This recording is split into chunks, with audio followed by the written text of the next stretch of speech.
Assalamualaikum warahmatullahi wabarakatuh. Welcome back to my channel Tongkat Emas Edukasi, channel yang menyajikan seputar dunia informasi pendidikan. Apa kabar Bapak Ibu? Semoga semuanya dalam keadaan sehat walafiat serta dimurahkan segala urusan dan rezekinya. Kali ini Bapak Ibu kita akan bahas tentang kumpulan soal yang pernah keluar pada tes P3K tahun ini. Ini ada beberapa komentar yang alhamdulillah semuanya mendapat nilai yang memuaskan ya Bapak Ibu. Ini saya cek dulu beberapa komentarnya. Di sini ada beberapa komentar yang katanya ada sebagian atau beberapa soal yang ada di channel ini yang sudah tampil Bapak Ibu, yang sudah mirip-mirip. Jadi alhamdulillah saya bisa membantu orang lain mencapai nilai yang memuaskan. Nah ini beberapa komentarnya. Baik Bapak Ibu, kita lanjutkan saja ke pembahasan soal yang saya rasa ini sangat penting bagi Bapak Ibu yang belum melaksanakan ujian. Dan bagi Bapak Ibu yang akan melaksanakan ujian, saya doakan semoga nilainya memuaskan sehingga Bapak Ibu bisa diangkat menjadi SNP 3K tahun ini. Jangan di skip-skip soalnya ya Bapak Ibu. Dan bagi Bapak Ibu yang baru menemukan channel ini, jangan lupa dukung terus channel ini dengan cara tekan tombol subscribe dan nyalakan notifikasi loncengnya, agar Bapak Ibu tidak ketinggalan jika channel ini mengupload video terbaru. Baik ya Bapak Ibu, kita lanjutkan saja ke soal yang pertama. Manakah langkah di bawah ini yang harus dilakukan sebelum merumuskan pertanyaan tingkat tinggi? A. Menyusun kisi-kisi tingkat tinggi. B. Menganalisis KD dan indikator. C. Menyesuaikan pertanyaan berdasarkan tingkat taksonomi Bloom, tingkat C4, C5, atau C6. D. Menentukan stimulus. Silakan Bapak Ibu pilih. Saya hitung mundur mulai dari angka 5.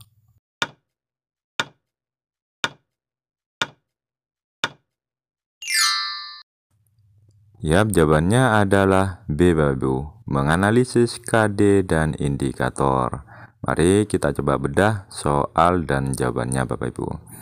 Di sini, langkah yang harus dilakukan sebelum merumuskan pertanyaan tingkat tinggi. Nah, sudah jelas ya Bapak Ibu, yaitu harus menganalisis kompetensi dasar serta indikator.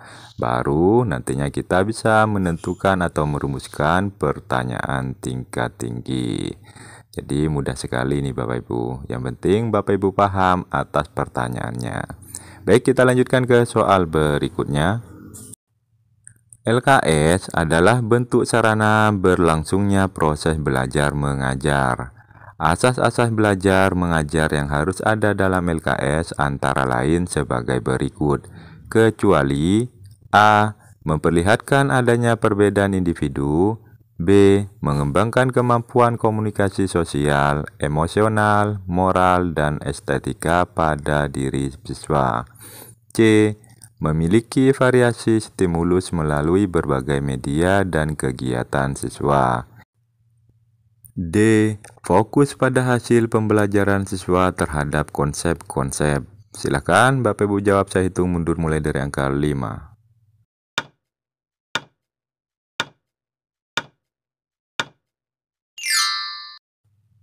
Ya, jawabannya adalah D Bapak Ibu. Fokus pada hasil pembelajaran siswa terhadap konsep-konsep. Nah, kata kunci dari soal adalah kecuali asas-asas belajar yang harus ada dalam LKS Bapak Ibu. Jadi kata kuncinya adalah kecuali. Yang A, memperhatikan adanya perbedaan individu. Nah, ini termasuk Bapak Ibu. Sedangkan B, mengembangkan kemampuan komunikasi sosial, emosional, moral, dan estetika. Ini pun juga masuk dalam asas Bapak Ibu. Kita lihat jawaban C, memiliki variasi stimulus melalui berbagai media dan kegiatan siswa. Ini pun termasuk dalam asas. Maka sudah jelas jawabannya yang bukan termasuk dalam asas-asas belajar mengajar yang ada dalam LKS adalah fokus pada hasil belajar. Maka yang tidak termasuk adalah D Bapak Ibu. Oke, kita lanjutkan ke soal berikutnya. Jika siswa salah menjawab pertanyaan, bagaimana respon guru yang baik agar siswa tidak mengalami cognitive shutdown? A. Menyalahkan anak didik. B. Mengulang pertanyaan dengan pola yang berbeda. C. Memberikan siswa tugas tambahan. D. Menyuruh siswa belajar lebih rajin agar bisa menjawab dengan benar. Silakan Bapak Ibu jawab, saya hitung mundur mulai dari angka 5.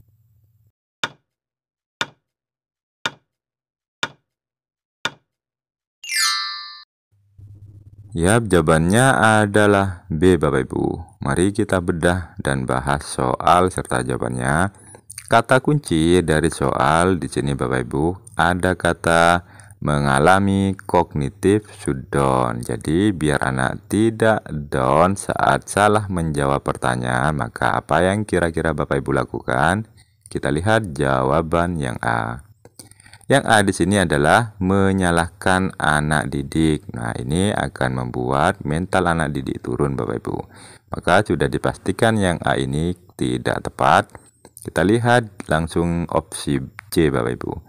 Memberikan siswa tugas tambahan. Nah, ini tidak termasuk karena di sini pertanyaannya adalah ketika siswa salah menjawab Bapak Ibu dengan beri tugas tambahan, ini tidak menjadikan solusi bagi pertanyaan, maka yang C ini kurang tepat. Sedangkan yang D, menyuruh siswa belajar lebih rajin agar bisa menjawab dengan benar. Untuk opsi D ini ada kalanya betul Bapak Ibu, namun tidak sesuai dengan pertanyaan yang ada. Maka yang D ini saya rasa kurang tepat. Kita lihat jawaban kita yaitu B, mengulang pertanyaan dengan pola yang berbeda. Nah, ini salah satu solusi untuk menentukan atau untuk mengakali agar anak tidak cognitive shutdown atau mentalnya turun Bapak Ibu. Dengan memberi pertanyaan ulang dengan metode atau pola yang berbeda, maka mental anak tidak akan turun. Nah, ini solusi yang tepat. Maka jawabannya adalah B Bapak Ibu. Oke, kita lanjutkan ke soal berikutnya. Kegiatan untuk memberikan berbagai informasi secara berkesinambungan dan menyeluruh tentang proses dan hasil belajar yang telah dicapai siswa disebut A. Evaluasi, B. Penilaian, C. Pengukuran, D. Pengujian. Silahkan Bapak Ibu jawab, saya hitung mundur mulai dari angka 5.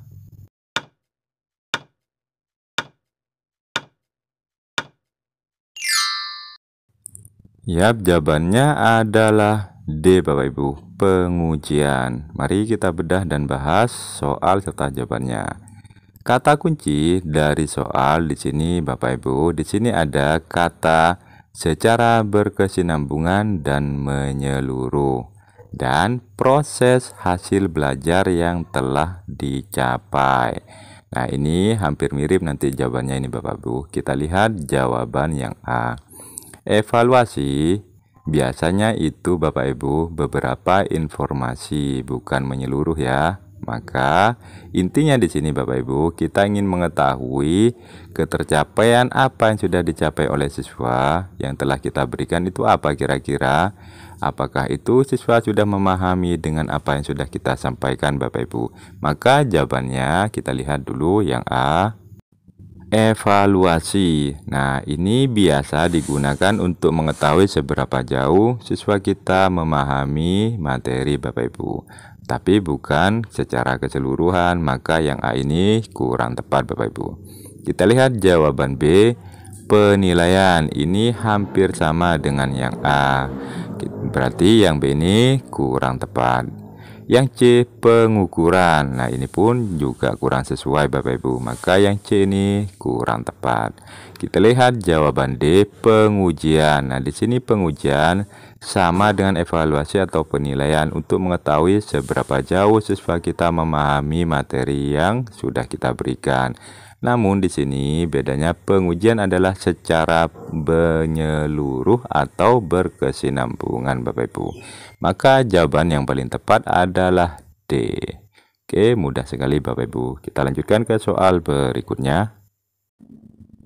Kesulitan belajar pada proses belajar siswa yang berfungsi dengan baik, meskipun sebenarnya siswa tersebut tidak menunjukkan adanya subnormalitas mental, gangguan alat indera, dan gangguan psikologis lainnya dinamakan A.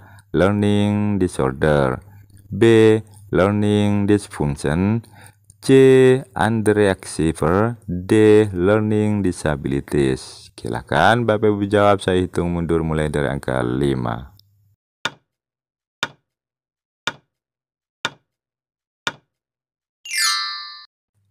Yap, jawabannya adalah A, Bapak Ibu. Jadi learning disorder. Mari kita bedah dan bahas soal serta jawabannya Bapak Ibu. Di sini kata kuncinya adalah kesulitan belajar yang berfungsi dengan baik.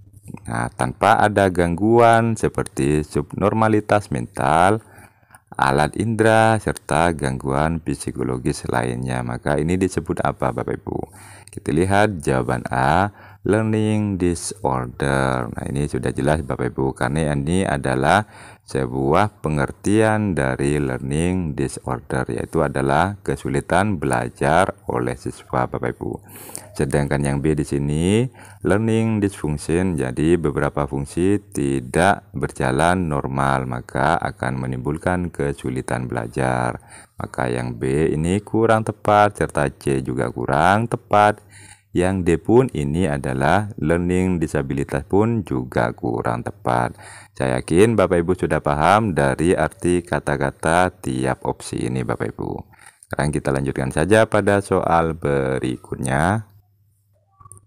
Namun seperti biasa, bagi Bapak Ibu yang baru menemukan channel ini, jangan lupa dukung terus channel ini dengan cara tekan tombol subscribe dan nyalakan notifikasi loncengnya, agar Bapak Ibu tidak ketinggalan jika channel ini mengupload video terbaru.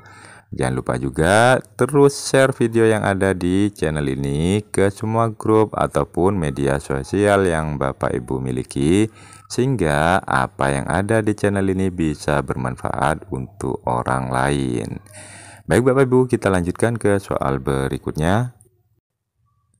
Perilaku yang dapat diukur dan diobservasi untuk menunjukkan ketercapaian kompetensi dasar tertentu yang menjadi acuan penilaian mata pelajaran disebut A. Tujuan pembelajaran, B. Tujuan instruksional, C. Indikator, D. Kompetensi dasar. Silakan Bapak Ibu pilih, saya hitung mundur mulai dari angka 5.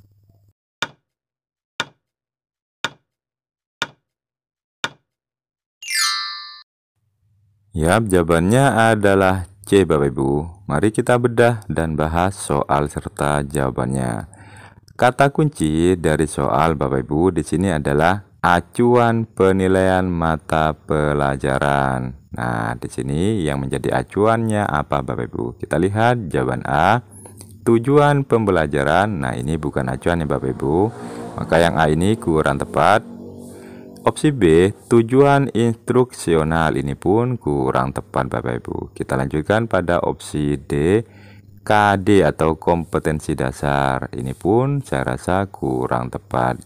Sedangkan opsi C di sini ada indikator. Nah, ini baru tepat Bapak Ibu. Di sini adalah yang menjadi acuan penilaian mapel atau mata pelajaran. Maka jawabannya adalah C Bapak Ibu. Oke, kita lanjutkan ke soal berikutnya.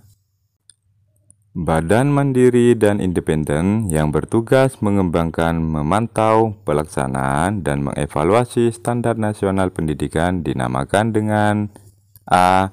BAN PT, B. BSNP, C. LPMP, D. LPTK. Silakan Bapak Ibu jawab, saya hitung mundur mulai dari angka 5.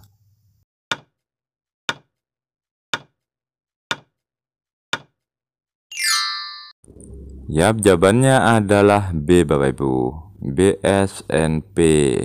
Nah, di sini Badan Mandiri dan Independen ini bertugas Bapak Ibu mengembangkan, memantau pelaksanaan dan mengevaluasi standar nasional pendidikan.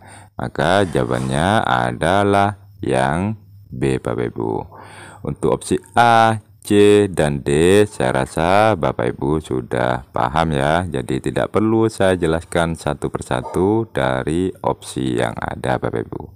Kita lanjutkan saja pada soal berikutnya. Manusia memanfaatkan hutan untuk memenuhi kebutuhannya. Manusia menebang pohon untuk membuat berbagai jenis keperluan rumah tangga. Di antaranya yaitu meja dan kursi. Meja dan kursi tersebut kemudian dijual sehingga manusia dapat memperoleh penghasilan. Pada situasi ini, kegiatan manusia yang dapat mengganggu keberlangsungan siklus air adalah A. Membuat meja dan kursi, B. Menebang pohon, C. Menjual meja dan kursi, D. Memanfaatkan kayu dari pohon. Silakan Bapak Ibu jawab, saya hitung mundur mulai dari angka 5.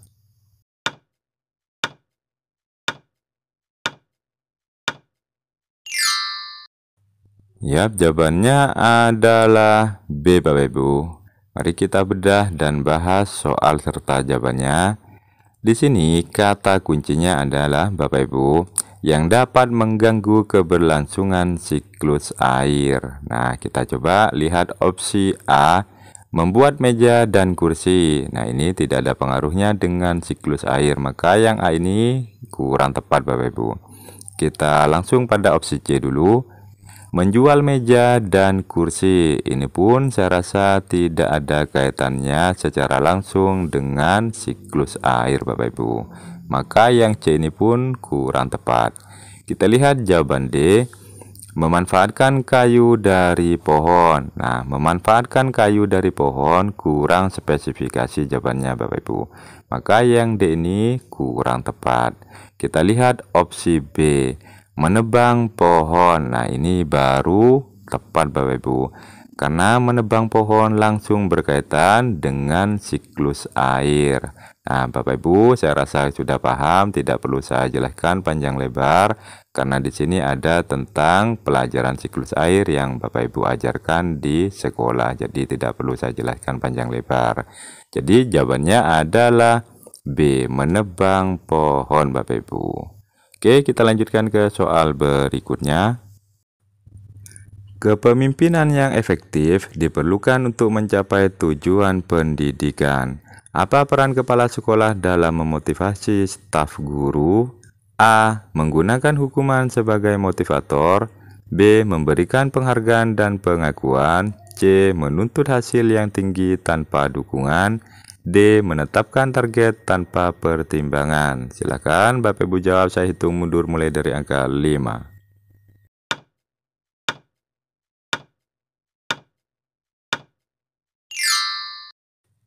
Yap, jawabannya adalah B Bapak Ibu. Mari kita lihat kata kunci serta kita bahas satu persatu dari jawabannya. Di sini Bapak Ibu, kepemimpinan yang efektif, jadi ada kata efektif untuk memotivasi staf guru. Jadi kata kuncinya adalah kepemimpinan yang efektif serta memotivasi staf guru Bapak Ibu. Jadi kita lihat opsi A, menggunakan hukuman sebagai motivator. Nah, ini saya rasa kurang tepat Bapak Ibu.